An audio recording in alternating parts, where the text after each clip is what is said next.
Ijana Balaba Irivaradari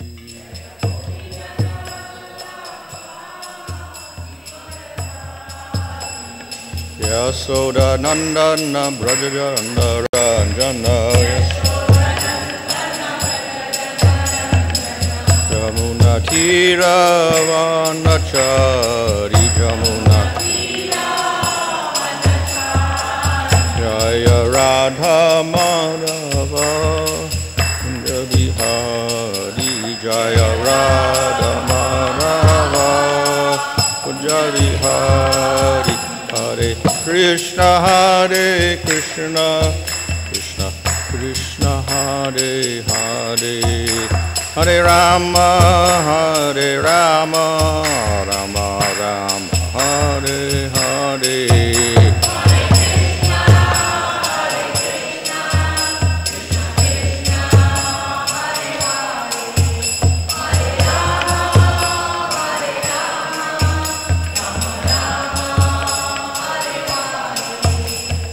Prabhupada, Prabhupada, Prabhupada, Jaya Prabhupada, Jaya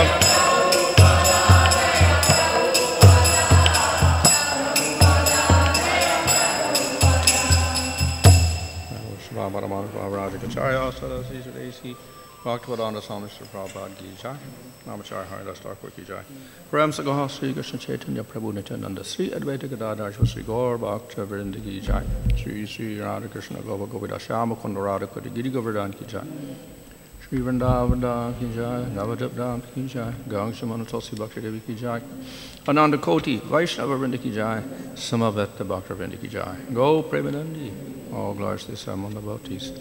All glories to Samon devotees, all glories to Samon devotees, all glories to Sri Guru and Sri Guranga, all glories to Srila Prabhupada. Om Namo Bhagavate Vasudevaya. Om Namo Bhagavate Vasudevaya. Om Namo Bhagavate Vasudevaya.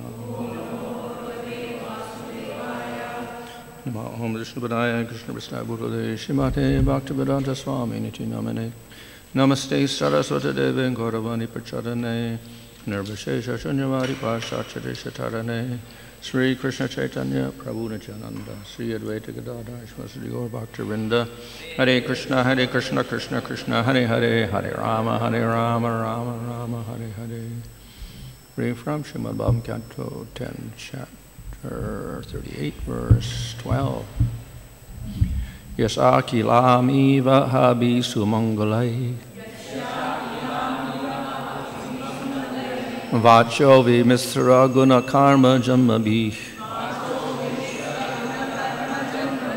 Prananti sumbanti punanti vaijagat Yastad virakta shava sobanamata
Yasya, of whom Akila, all, Amiva, sins, Habi, which destroy, Sumangalai, most auspicious, Avacha, words, Vimisra, joined, Guna, with the qualities, karma, activities, janmabhi, incarnations, prananti, they give life, shumbanti, make beautiful, punanti, purify, vai, indeed, jagat, entire universe, ya, which words, tat, of these, virakta, devoid, shava, of a corpse, shobana, decorating, mata, considered. Translation, all sins are destroyed and all good fortune is created by the Supreme Lord's qualities, activities, and appearances, and words that describe these three things animate, beautify, and purify the world. On the other hand, words bereft of his glories are like decorations on a corpse. Purport, Sridhar Swami brings up the following possible objection. How can one who is devoid of ordinary ego, who is fully self-satisfied, engage in pastimes? The answer is given here. The Lord acts on the pure spiritual platform for the pleasure of his loving devotees, not for any kind of mundane gratification. Translation, all sins are destroyed and all good fortune is created by the Supreme Lord's qualities, activities, and appearances, and words that describe these three things: animate, beautify, and purify the world. On the other hand, words bereft of his glories are like the decorations on a corpse. So there are several expressions of the same sort of idea in other parts of the Bhagavatam, that anything in relation to the Lord becomes glorious, and anything not in relation to the Lord becomes useless. This is, of course, a glorification of the Lord. Everything in relation to the Lord has use, and everything not related to the Lord becomes useless. In other words, if the previous verse described how living entities can be, out of ignorance, can appear to be separated from the Lord. They can think that they are independent, and they can enjoy independently. And so in that way, their words and everything else are not related to the Lord, and therefore they become useless. So that means everything in the material world which is not engaged in devotional service is ultimately useless. So, of course, we can extend that and we can say, well, even karma yoga, gyan yoga, and ashtanga yoga become useless because they're not directly related to the Lord. Everything is rather indirect. Though there may be parts of that system which are directly related to the Lord, still, by and large, most of it is not. So therefore, useless again. So that is why we find statements in the Bhagavatam often condemning karma yoga as being rather useless because it only leads you up to Swarga Loka or Brahma Loka, which is in the material world. Or Jnana Yoga, of course, leading into liberation, which is also bereft of a relationship with the Lord in the primary sense, that is Bhagavan. It's obviously related with Brahman, but not with Bhagavan, so therefore also becomes useless. However, we do have a distinction between karma yoga and jnana yoga, ashtanga yoga, and bhakti yoga, in the sense that jnana yoga and ashtanga yoga at least are beyond the bondage of the material world and beyond ignorance if the person gets liberation. So they are the Lord in one sense. Brahman, Paramatma, Bhagavan are all one with the Lord, so therefore we can say it's a little more direct than staying in the material world and doing punya, etc. Still, there's a big difference between Brahman and Bhagavan realization. So therefore, the devotee is not satisfied with attaining the indirect portion of the Lord called Brahman and he aspires for a relationship with Bhagavan. So, therefore, the direct relationship with Bhagavan is what is glorified here. Akura is glorifying Krishna. And Krishna is a form of Bhagavan. Now, of course, all forms of Bhagavan have common qualities. And that is what is glorified here in many ways. At the same time, of course, Krishna is Swayam Bhagavan. So he has particular qualities which are unique to him, which should also be glorified. So here we find in the last verse also the general qualities which are common to all forms of Bhagavan. That is, here by his form, qualities, and activities can purify the whole world, and all the words which are not related to him are useless. So this is an aspect of all the forms of Bhagavan. They have this quality. We cannot say this in relation to the Lord's aspect as Brahman, because there are no activities, there's no avatars, and there's no qualities, and there's no form to glorify. The Brahman is beyond form and beyond qualities and beyond activities of the material world, and it lacks spiritual form, qualities, and activities. So therefore, there's no glorification of form, qualities, and activities of Brahman at all. And if we go from Ivan philosophy, we can't even relate Brahman with the material world and glorify it, the Lord or Brahman for creating the material world or anything, because it's all illusion. Nothing else exists. So we can't make a statement that everything in glorification of Brahman is useful and everything not related to Brahman is useless, because even words themselves are useless in relation to Brahman, even if they're glorifying Brahman. These glorifications are suitable for Bhagavan. Of course, we could say, well, what about Paramatma? So yes, because Paramatma has form, qualities, and activities, the same words can be used for Paramatma. And in fact, we'll find that many glorifications of the Lord are basically glorifications of the Paramatma feature. The Lord in relation to the creation, maintenance, and destruction of the material world. That part we can say is Paramatma glorification. And we'll find many of the glorifications of the Lord consist of that. So, yes, Paramatma is also suitable for glorification. So Bhagavan and Paramatma in one sense are very similar. But there's also difference.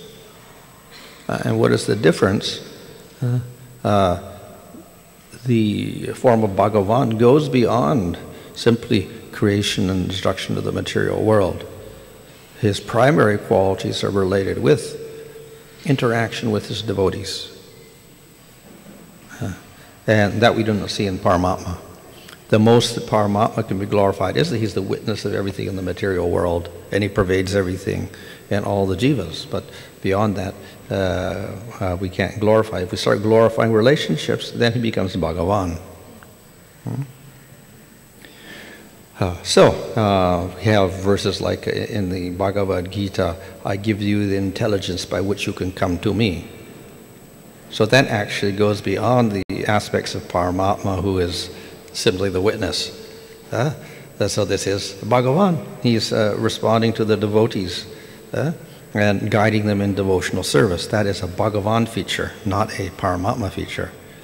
Of course, we could say that Paramatma in general guides the activities of the living entities and gives us facility to fulfill their desires or perform dharma, inspire them through dharma, etc. But to perform bhakti and give intelligence to perform bhakti in the best possible way, that is up to Bhagavan. not Paramatma. But they may be the same form, actually. It looks like the same thing, Vishnu form. You can give guidance as Paramatma, or you can also give guidance as Bhagavan. So once we establish a relationship of service to the Lord, then the Bhagavan aspect functions rather than the Paramatma function. Similarly, in the first canto, it's described where in the description of the different stages of bhakti, like anartha, nivritti, nishta, ruchi, sakti, bhava, prema. There it states that in anartha nivritti, the Lord personally in the heart destroys the anarthas. And who is that? It is Krishna. So that's not Paramatma feature, that is Supreme Lord Bhagavan. He is destroying the anarthas. Why? Because the person is doing bhakti. Therefore, even in sadhana bhakti, the Bhagavan function of the Lord operates. What to speak of in prema. So, of course, for us in sadhana bhakti, the relationship is practice. And it only becomes truly established in bhava when the sthayi bhava manifests and we can actually perceive the Lord and see the Lord and talk to the Lord, etc., and exchange with the Lord in our spiritual body. So we practice now, and in bhava that becomes realized, and in prema it becomes perfected. In any case, both aspects of the Lord are glorified. Sometimes the devotees will glorify the Paramatma aspect, which will emphasize the power aspect of the Supreme Lord, how He creates everything in the material world. And then they will also describe how the Lord manifests Himself in the material world as avatar and gives mercy to the devotees and protects the devotees. So that is a Bhagavan feature. So generally, we'll find the devotees, when they glorify the Lord, will mix these two things together, the Paramatma and the Bhagavan functions, which are obviously very closely related together. So here we have Akura glorifying Krishna in a very general way as Supreme Lord, whose descriptions, the words which describe His form, qualities, and activities are able to purify the whole world. So if that is so, that means those words and form, quality, and activities cannot be material. If we have material words, material forms, material activities, how can they purify the whole universe? How can they glorify the universe and give life to the universe? They cannot. So it's only because of these form, qualities, activities, and words are actually spiritual, which means aspects of the Lord's internal energy, His Sarup Shakti, or internal energy. So because of that, they function in the material world, and what do? They purify, glorify, etc., or make beautiful. This means that they counteract the negative aspects of this material world described in the previous verse, such as ignorance and the distinctions that arise through ignorance. All that is purified simply by words which describe the Lord's form, qualities, and activities. So, therefore, the descriptions of the Lord, therefore, are very, very powerful. So, the words are then expressed in discussions, katha. So, therefore, discussions about the Lord, Krsna Katha, are glorified everywhere in the Bhagavatam. To hear about the Lord, to hear topics about the Lord are most beneficial for the living entity. And then who speaks the katha? It is the devotees. So therefore, one has to have sadhu sangha, association with devotees, by which one hears topics of the Lord.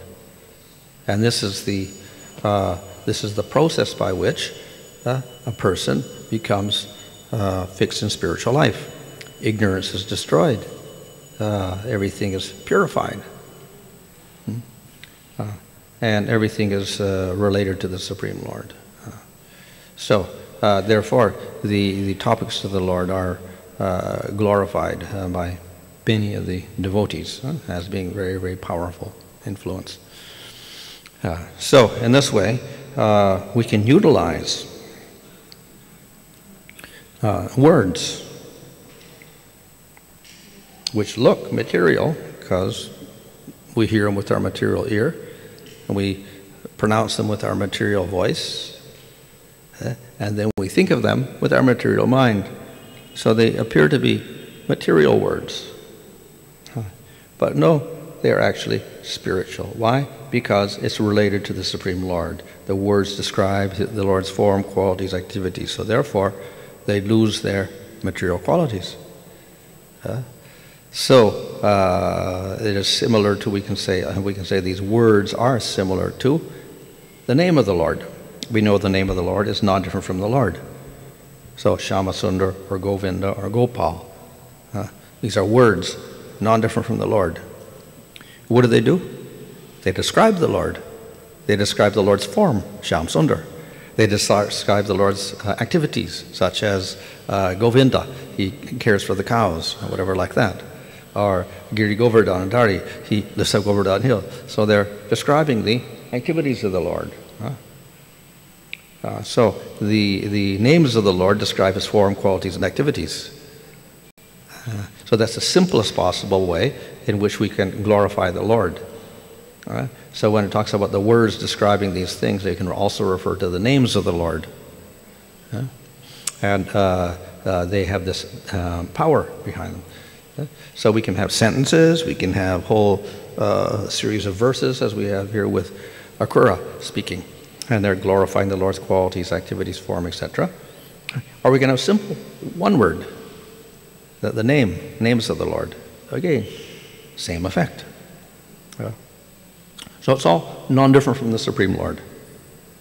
Though it may look material, it's actually non-different from the Supreme Lord, abhinna. So whatever is in the Lord is also in the names or in these descriptions. The descriptions of the Lord in Bhagavatam are non-different from the Lord. Bhagavatam, non-different from the Lord. Names of the Lord, non-different from the Lord. So this is a mercy of the Supreme Lord. Of course, ultimately, that sound is not a material sound, though we hear it with the ear. It's actually a spiritual sound. And we can't hear it with our material ear at all. But yet, we do hear the name, we hear the kirtan, we hear the glorification of the Lord. That takes place because that spiritual sound, because it transforms for us, and finally becomes audible to us, so we can hear it, and we can pronounce it. So that's called the Vaikari aspect of pure spiritual sound. We can actually hear it in the material world. So it's something like the avatar. Actually, avatar is beyond the material world, and we cannot see the Supreme Lord with our material eyes. Yet, the Lord appears in the material world and becomes visible to everybody. Even the demons see Krishna. Of course, they see him differently, but nevertheless, they see him. So, same with name of the Lord. Name of the Lord is spiritual, beyond material sound, but manifests itself in the material world. So we can say the Lord manifests in Kali Yuga as Nama. His name becomes the avatar in Kali Yuga. Of course, the devotees can appreciate the Nam, or the name of the Lord, more than the demons, just as the devotees appreciate the avatar of the Lord and his form more than the demons. So when Shishupala sees Krishna, he does not appreciate him in the same way that the devotees appreciate him. Still, even though he's covered by ignorance and envy, he can recognize a little bit of that beauty and become attracted to that beauty in spite of the fact that he's covered by ignorance. But a devotee is much more affected by that. So Kamsa, for instance, cannot appreciate much, but Akura can. He can appreciate very nicely, so therefore he offers glorification. Kamsa, on the other hand, simply criticizes him and tries to kill him as being some elevated human being. So in any case, Lord becomes visible in the material world, and the names of the Lord also become audible in the material world by mercy. So though the Lord is no longer present as avatar, generally he appears for some time and then disappears, the name is always there. So this is the mercy of the name. It is always there for the people. Non-different from the Lord, but always present. And we can access the Lord through the name. So Prabhupada has said that the perfection of chanting is to realize the name and Supreme Lord are non-different. That is, when we chant the name, then we realize the Lord and His form, qualities, and activities. They're non-different. So, very, very powerful, the descriptions of the Lord, condensed into names of the Lord. So, the names which describe the Lord's activities and form in the spiritual world as Bhagavan, these are called the primary names, or Mukhya Nama. Those that describe the secondary features, the Paramatma features, or the Brahman features, are secondary names, Gona Nama. So the devotees chant the primary names, the names of Bhagavan, rather than the names of Paramatma or Brahman. If we chant those names, then we get liberation. If we chant the names of Bhagavan, we get prema. So, therefore, the words describing the Lord are all powerful. Because in Kali Yuga, people do not understand Sanskrit or the grammar or the words, etc. The simplest process is simply to chant the names. We don't need grammar for that. All we'd have names of the Lord, no relation of grammar at all. We just say the name of the Lord. Krishna, Rama, Govinda, etc. We don't have to put in any like Govindam or Govindaya or Govindena or whatever like that. We don't have to start thinking about how to put an ending on the word. Simply say the word, finished. So this is the simplest possible grammatical structure in Sanskrit. And it has the same potency. We don't have to relate it to anything. We just call out the name of the Lord. Very, very suitable for Kali Yuga also. So therefore, Nama is the process for Kali Yuga. Not only Nama, it is Nama Sankirtana. It is singing loudly the glories of the Lord in His name. So there's also a special potency in that. Not just the name, but the kirtan of the name. So that is also very suitable because the name in itself is not subject to qualification, so therefore it's not secret. So therefore it can be chanted loudly. Mantras, like the mantras we get in initiation, those are secret and you cannot chant them loudly in public. Of course, Ramanujacharya did that, but anyway, his guru got angry at him for that. But anyways, it's scripturally forbidden. You shouldn't do that. Those mantras you don't chant publicly. But the names of the Lord, yes, everyone can chant loudly. So you cannot do kirtan of your mantras, but you can do kirtan of nama. So in this way, nama is suitable for Kali Yuga also rather than the mantras. So there's a special potency in the mantras in that everyone can chant. In the nama, everyone can chant. Mantra, Guru has to see that you're qualified, and then you can chant. Less qualification is required than Vedic mantras. They require more qualification, and therefore only Dvijas get the Vedic Diksha. Pancharatra Diksha, names of mantras about the Lord, which are not Vedic, do not require the consideration of Varnas, etc. So anyone can take. But Vedic Diksha, only Vaishyas, Kshatriyas, Brahmins, not Sudras or Mlechas, they cannot take. So mantras Vaishnava mantras are, we can say, more liberal than Vedic mantras in terms of qualification. But name of the Lord, more liberal than the Vaishnava mantras. Because you don't even need initiation. So the Guru has to see that you're qualified, and then he gives you your Vaishnava mantras. But name does not require that qualification even, and so therefore everyone can hear the name. So that is we can say a benefit for preaching. Everybody can hear the name. We do have an exception. Don't preach to the faithless persons, the glories of the holy name. So we cannot preach to them, but we can let them hear the name. That is how we preach to them, those who are faithless. So even the faithless people get benefit from the name. So it's a special benefit of the Yuga Dharma and Kali Yuga, that even the faithless people get some benefit. Therefore the name is very suitable for Kali Yuga in this way. So it can be chanted by everybody. It can be chanted publicly and loudly, no problem. You can chant it together or singly or whatever. It is a very flexible process, and therefore most wonderful. So within the name is all of this. That is, Lord's form, qualities, activities, etc. are embedded, inherent in the name, and they can be realized by a devotee through his practice. So in this way, words are useful in the material world related to the Supreme Lord. They have spiritual power. That is, they're endowed with the internal energy or Srup Shakti of the Lord. The words are not related to the Lord, they become powerless, not useful at all. So in this way, words can change their potency.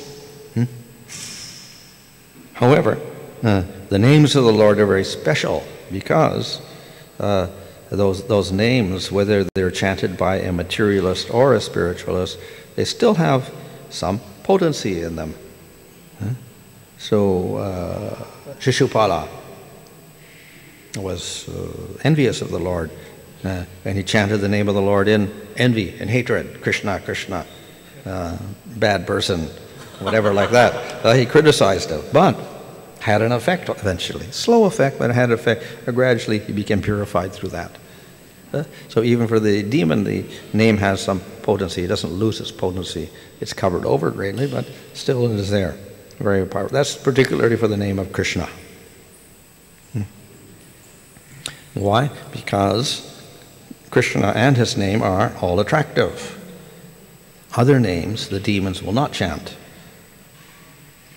because they're not attracted to them. But the name of Krishna is especially attractive. So therefore, the demon will start chanting that name also. And he'll repeat that chanting. So, by that repetition, then all of his anarthas get destroyed. With the other names of the Lord, they won't concentrate. So therefore, the destruction will not take place. But with Krishna's name, very, very special.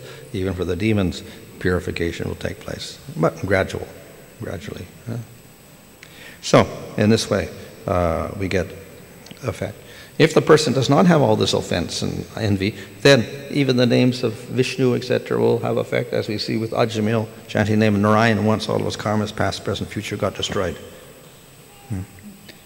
So if there's no aparad, then even any name of the Supreme Lord has very great power to destroy anarthas, etc. But it is only when we have faith and perseverance and genuine desire for prema that we can attain prema. We can destroy our karmas and whatever, as Ajamil did. But to get prema, then we have to be a Vaishnava and seriously chant the name without offense and with favorable attitude, without material desires. Then we can get to prema. So chanting in any case of the name of Krishna has effect even for the asura or for the person with no aparads but no faith. Some effect is there, but much more effect for the person with faith and no mixture in his, no anarthas, etc. Then he can get prema. So therefore the name of Krishna is very special among all of these things. And the glorification of Krishna also very, very special. The power of that to purify and elevate the person to highest stage of prema. The question of sound. If there is a friend of me staying very far away, if somebody tells his name, I visualize his form in my mind. So sound has a form then, like somebody, can we say sound has a form? Like somebody tells my friend's name, hearing his name, I can visualize his form in my mind. Even material sound, the definition of material sabda is that it contains or conveys information. So it's not just a sound like that. Now that sound can also convey information if we make signals like one sound means one thing, two sounds means something else, three sounds means something else. Then we're actually giving it meaning. Then it becomes sabda. If it's just a random sound, then it doesn't really have any meaning. It doesn't convey a particular meaning to it. So when sound conveys a meaning, then we call that sabda. Material word, this is a material sound. So it does have some potency. Material sabda, material words have some potency. But we'll see that that is rather relative at the same time, depending on the conventions of language. So we have Sanskrit language or Hindi or Bengali or English, and particular words have particular meaning in that particular language, and there may be different sounds to convey the same object. So it becomes relative. Nevertheless, there's potency there. So the potency for names, people, is also there, but it's conventional. If you never heard the name of that person, then you can't think of anything. But you think of that person because you know that person already, and you associate that name with him, then you think of him. Otherwise, you wouldn't. So it's a relative type of potency given to the material names. But a spiritual name is different. They're absolute. So even if you don't know who Krishna is, it still has potency behind it. It still has, Shakti. A spiritual potency is there. However, if we have knowledge of Krishna, it has more potency in it. And we have devotion, of course, more potency. So depending on our consciousness, then, it can have less or more potency, but it definitely has potency in any case. In the second canto, there is a chapter called The Lord in the Heart. So in the chapter, there is explanation of the Paramatma and the size of the Paramatma. It said that, the size of the Paramatma is like thumb to index finger. How to understand this? Yeah, well, it's explained by the acharyas that this is a relative thing because obviously this is relative to the human being. And maybe a little people or big people, then they would have little or big, so then it couldn't be a constant size. And then if we have an elephant who's very big, then different again. Or we have an ant, it'd be little. So therefore it's all relative to the body of the individual or whatever. So it's only an example given to show that the Lord's within the body somehow and fits within there in a certain place, that's all. And of course we have Paramatma for the whole universe. He's as big as the universe also. So therefore it's just it's not a fixed absolute size in the material world. The Lord is unlimited, obviously. So therefore we can't fix the dimensions of the Lord. And the question was regarding this different avatars, See, Krishna is a Purna, and all avatars, we can say they are also Purna, but they have some particular work. That's why they come in this material world. But, and different people, because of the different avatars and their attachment towards the avatars, different people move in different direction. But Krishna could have done he could have come alone, with the same form, and everyone would become devotee of Lord Krishna. Now someone is devoted to Lord Nrsimhadev, some devoted to Lord Vamanadev, Varahadev. Like this, people diverting. Well, the Lord could always appear in that form, but why does the Lord appear in other forms at all? And the answer given is that people have preferences for certain qualities in the Lord and certain forms of the Lord. So therefore the Lord appears in those particular forms. So some people do not appreciate the sweetness so much, they want to see the power. So therefore the Lord appears as Ramchandra or Nrsimhadev or whatever, and they appreciate that more. So therefore the Lord takes those forms for those particular persons who appreciate that form. But if you take the form of Lord Nrsimha, this ferocious form, Yeah, so some people are attracted to that, like devotees. Why they worship Nrsimhadev? Because he's ferocious and kills the demons or something like that. So they're attracted to that feature of the Lord. Even you see, if you take that ferocious form, even when Krishna is killing asuras, it's also ferocious form. Yeah, so we could generally worship Krishna also, but some people are attracted to worshiping Nrsimha. Well, we could just worship a form of Krishna killing Kamsa, for instance. But then people generally have Nrsimha on the altar, yeah? And some people just worship Nrsimhadev. So Krishna also displays, but they're attracted more to this very, we can say, prominent feature, whereas Krishna generally associated with playing the flute and doing all this activity. He does both, and he shows more power than anyone, but his prominence, we can say, is the sweetness. This is what is most manifest in that particular form. Whereas Nrsimhadev, obviously, because he's a lion and he has big teeth and big claws, then it's more natural to that form to be ferocious and tear apart the demons. How then this love will, there will be reciprocation of love. When someone is very ferocious, there will be fear will be there, Well, we see that Prahlad had affection for him, an affectionate relationship. And when Nrsimhadev saw him, then there was affection in Nrsimhadev, and he stopped his ferocious nature. Even all the demigods, they don't approach to Lord Nrsimhadev because of his ugra, this ferocious form. Yeah. But when Nrsimhadev saw Prahlad, then he stopped his ferocious nature, and he became very affectionate. So therefore, some devotees, they're not obviously just attracted to ferocity, but that's one aspect of Nrsimhadev which is very prominent, and not in relation to devotees, but in relation to demons. But nevertheless, it creates an idea of respect also in the devotees. So therefore, even Prahlad says, oh, actually, because I come from an Asura family, I have not pure bhakti, I only have Gyan Mr. Bhakti, because he's appreciating the power of the Lord as well. But nevertheless, he actually is appreciating not fear, but the affection aspect of Nrsimhadev. But in destroying the demons, that's an aspect of his affection for the devotees also.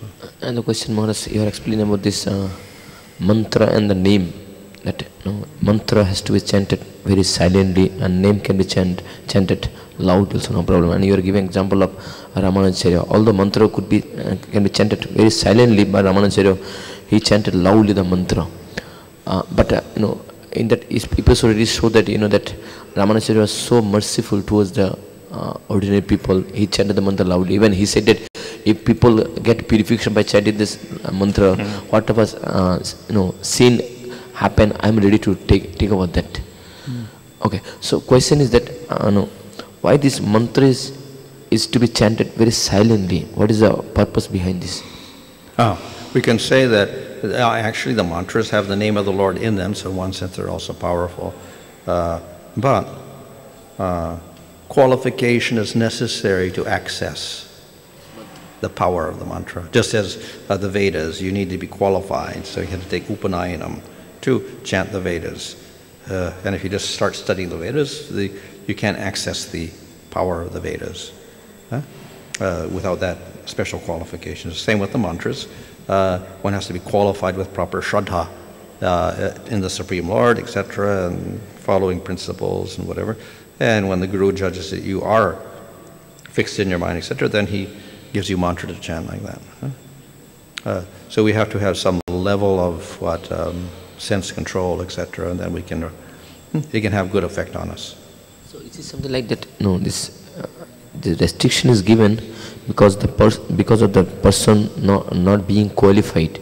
Because if one chant the mantra loudly, whoever heard this mantra, if he try to imitate the person, he might get opposite result because of that. Like Indra chanted, Vittasura came out the same way.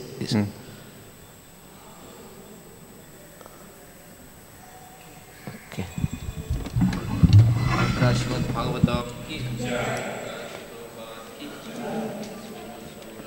Bhagavatam